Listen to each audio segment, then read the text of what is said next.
Hello बच्चों, कैसे हैं आप? उम्मीद करती हूँ आप बढ़िया और एकदम मज़े में होंगे। तो आइए बच्चों, आज के अध्याय में हम पढ़ने वाले हैं शब्द विचार के बारे में। अर्थात सबसे पहले हम जानेंगे इसमें शब्द क्या है, कैसे बनते हैं।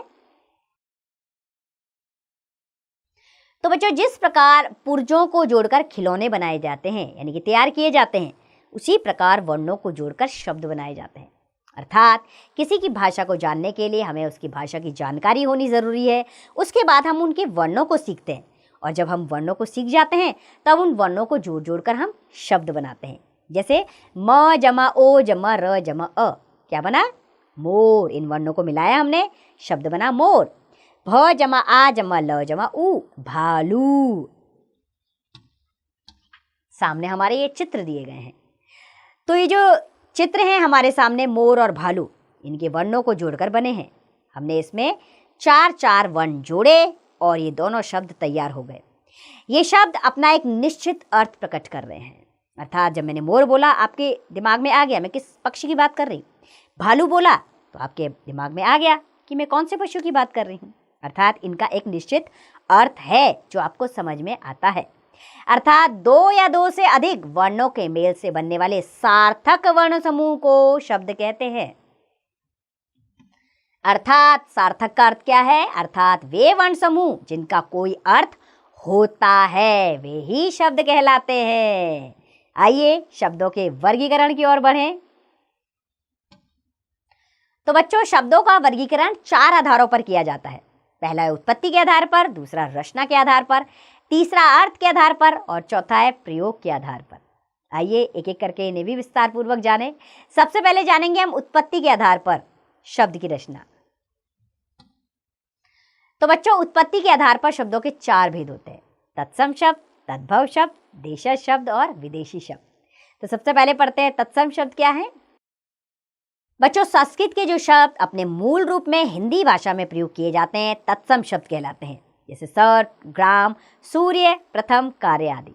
अर्थात बच्चों, तत्सम और तद्भव दोनों तरह के शब्द हमारे संस्कृत भाषा से आते हैं, लेकिन दोनों में अंतर है।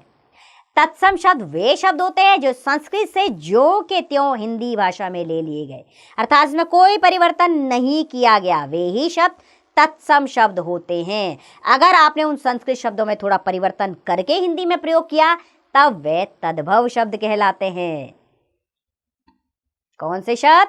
संस्कृत के जो शब्द बदले हुए रूप में हिंदी में प्रयोग किए जाते हैं तद्भव शब्द कहलाते हैं। याद रखिएगा, जैसे सांप तत्सम शब्द है, इसको हमने सर्प बना दिया। गांव, ग्राम, सूरज तद्भव शब्द, सूर्य तत्सम शब्द। पहला तद्भव शब्द, इसका तद्भव तत्सम है प्रथम। काम एक तद्भव शब्द है, इसका तत्सम शब्द है कार्य। अर्थात इनमें बदलाव करके हमने हिंदी भाषा में प्रयोग किया। अर्थात जैसे कार्य एक तत्सम शब्द है, कार्य ना लिख के कार्य की जगह हमने काम लिखा। दोनों का अर्थ समान है, लेकिन हमने इसके रूप में परिवर्तन किया, तो ये तद्भव शब्द कहलाया। आइए कुछ तत्सम और तद्भव शब्द पढ़ लेते हैं। जैसे स्वर तत्सम शब्द है, इसका तद्भव रूप है सुर। अग्र का आगे है तद्भव। काक का कौवा तद्भव शब्द है। पद का पैर। दांत है दंत का तद्भव रूप। हत्स एक तत्सम शब्द है और हाथ तद्भव है। इशु का तद्भव ईक है। चैत्र का चैत है। उष्ट का ऊंट है तद्भव शब्द।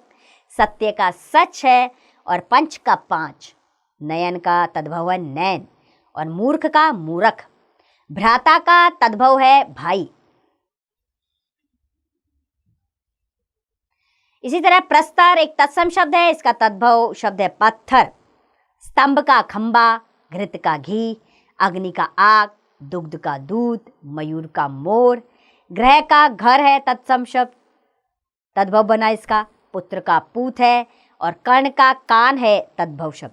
घट का घड़ा तत्शब्द बना। तो हमने पढ़े तत्सम और तद्भव शब्द, उनके रूप भी जाने हमने। अब हम पढ़ेंगे देशज शब्द।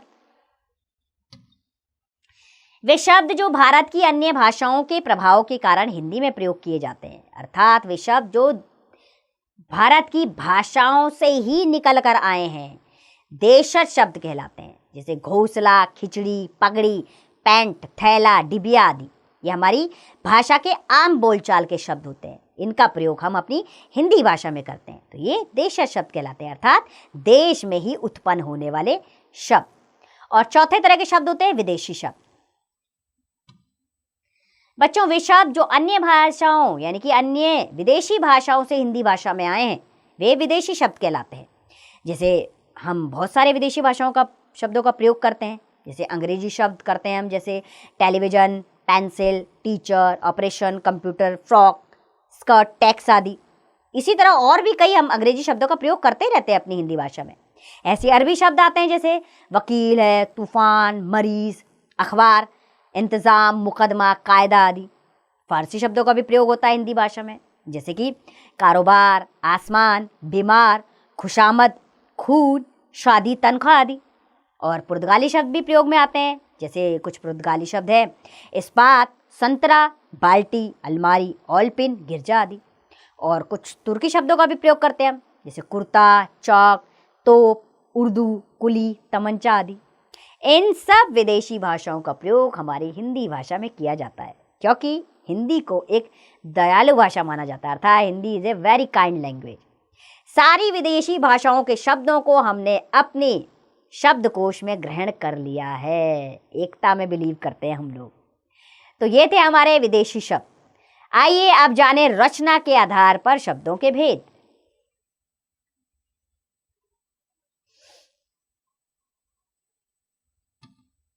तो बच्चों, रचना या बनावट के आधार पर शब्दों के 3 भेद होते हैं। पहला है रूढ़ शब्द, दूसरा यौगिक शब्द और तीसरा यौगरूढ़ शब्द। आइए एक एक करके इन्हें भी विस्तार पूर्वक जानें। सबसे पहले पढ़ेंगे रूढ़ शब्द क्या है।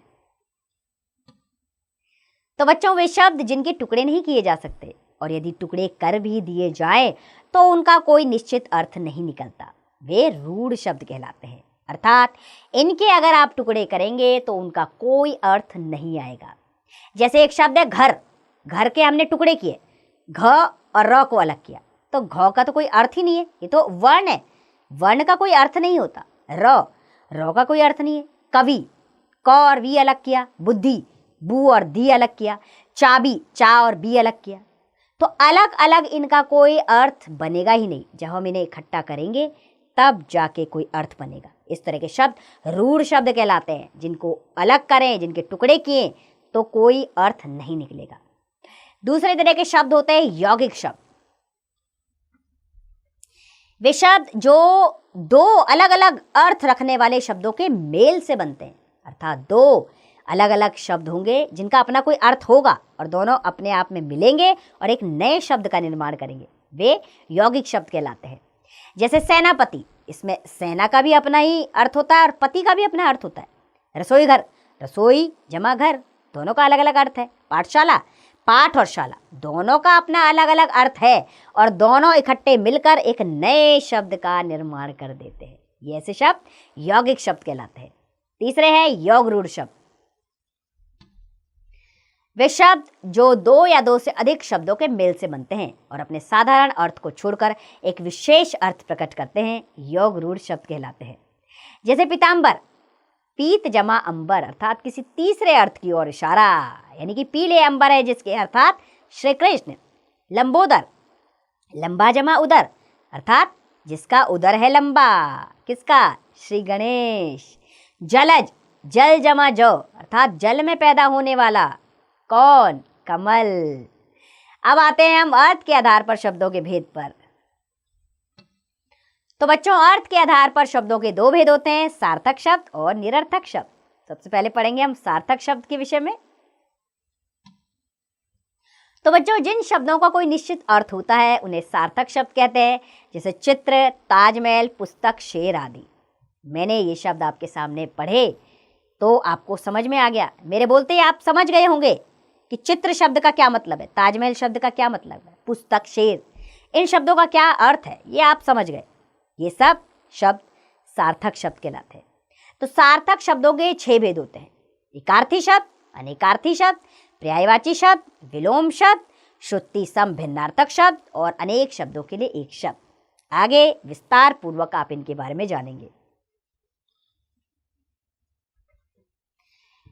अब पढ़ेंगे हम एकार्थी शब्द क्या है। तो बच्चों वे शब्द जिनका एक ही अर्थ होता है, नाम से पता लग रहा है, एकार्थी यानी कि एक अर्थ देने वाला शब्द एकार्थी शब्द कहलाते हैं।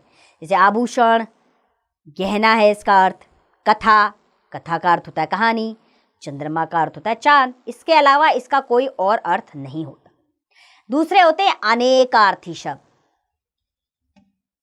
अनेकार्थी यानी कि वे शब्द जिनके एक से अधिक अर्थ होते हैं अनेकार्थी शब्द कहलाते हैं। जैसे दल, दल का अर्थ सेना भी होता है, समूह भी होता है, पत्ता भी होता है, कनक, कनक का अर्थ धतूरा भी होता है, सोना भी होता है, और गेहूं की बाली को भी कनक कहा जाता है। यानी कि एक शब्द लेकिन अर्थ बहुत सारे। तीसरे हैं पर्यायवाची शब्द। बच्चों वे शब्द जो एक दूसरे का समान अर्थ प्रकट करते हैं पर्यायवाची शब्द कहलाते हैं। इन्हें समानार्थी शब्द भी कहते हैं। जैसे कमल, कमल को पंकज के नाम से भी बुलाते हैं, जलज भी, अरविंद भी कहा जाता है, जंगल को कानन भी कहते हैं, विपिन भी कहते हैं, अरण्य भी कहते हैं। ये सब पर्यायवाची शब्द होते हैं, अर्थात अलग अलग शब्दों से जाने जाते हैं लेकिन सबके अर्थ समान होते हैं। आगे है विलोम शब्द। वे शब्द जो एक दूसरे का विपरीत अर्थात उल्टा अर्थ प्रकट करते हैं विलोम शब्द कहलाते हैं। इन्हें विपरीतार्थक शब्द भी कहते हैं। जैसे सुबह का विलोम शाम, सज्जन का दुर्जन, काला का गोरा, ये सब विलोम शब्द है। आगे है श्रुति संभिन्नार्थक शब्द।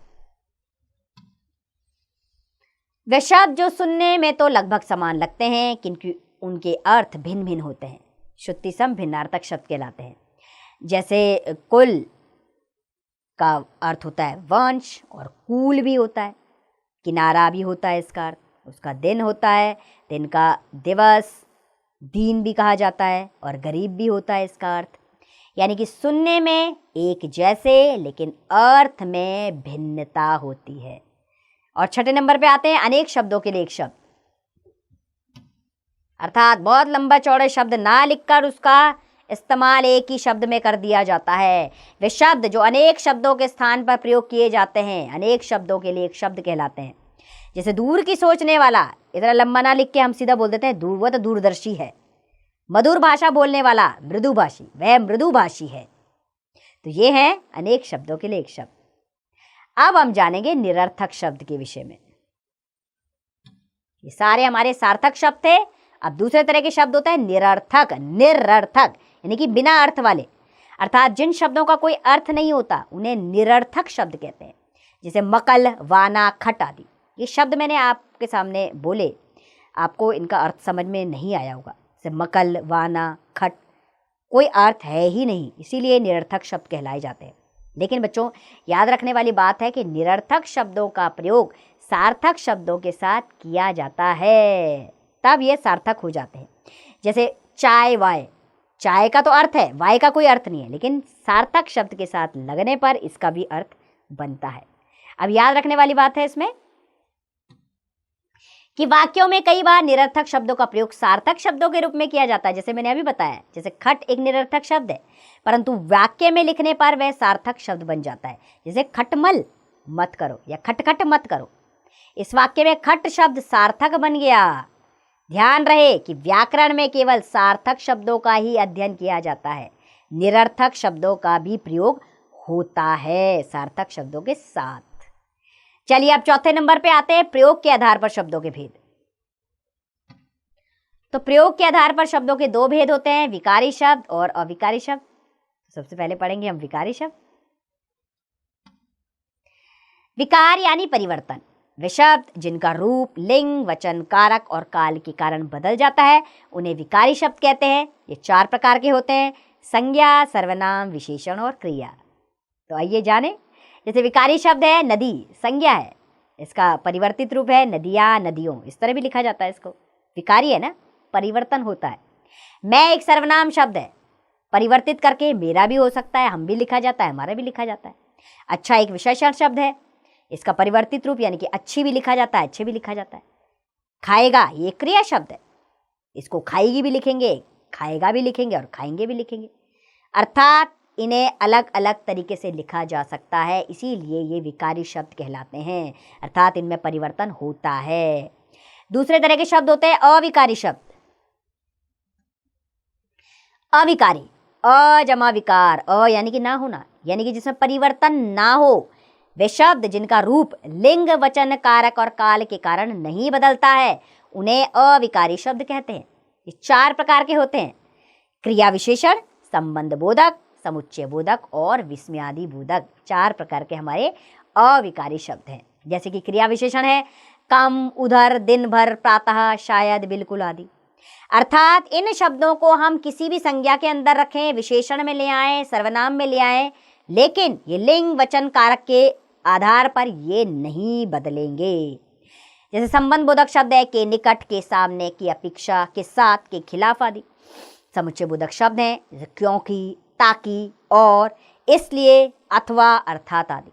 और ऐसे ही विस्मयादि बोधक शब्द हैं हाय, अरे, शाबाश, छी, सावधान, दीर्घायु हो, इस तरह के ये शब्द है। तो आइए बच्चों, आपके अभ्यास के लिए इस अध्याय को दोहरा लेते हैं। तो 2 या 2 से अधिक वर्णों के मेल से बनने वाले सार्थक वर्ण समूह को शब्द कहते हैं। शब्दों का वर्गीकरण 4 आधारों पर किया जाता है: उत्पत्ति के आधार पर, रचना के आधार पर, अर्थ के आधार पर तथा प्रयोग के आधार पर। उत्पत्ति के आधार पर शब्दों के 4 भेद होते हैं: तत्सम शब्द, तद्भव शब्द, देशज शब्द और विदेशी शब्द। और रचना के आधार पर शब्दों के 3 भेद होते हैं: रूढ़ शब्द, यौगिक शब्द तथा योग रूढ़ शब्द। और अर्थ के आधार पर शब्दों के 2 भेद होते हैं: सार्थक शब्द तथा निरर्थक शब्द। और प्रयोग के आधार पर शब्दों के 2 भेद होते हैं: विकारी शब्द तथा अविकारी शब्द।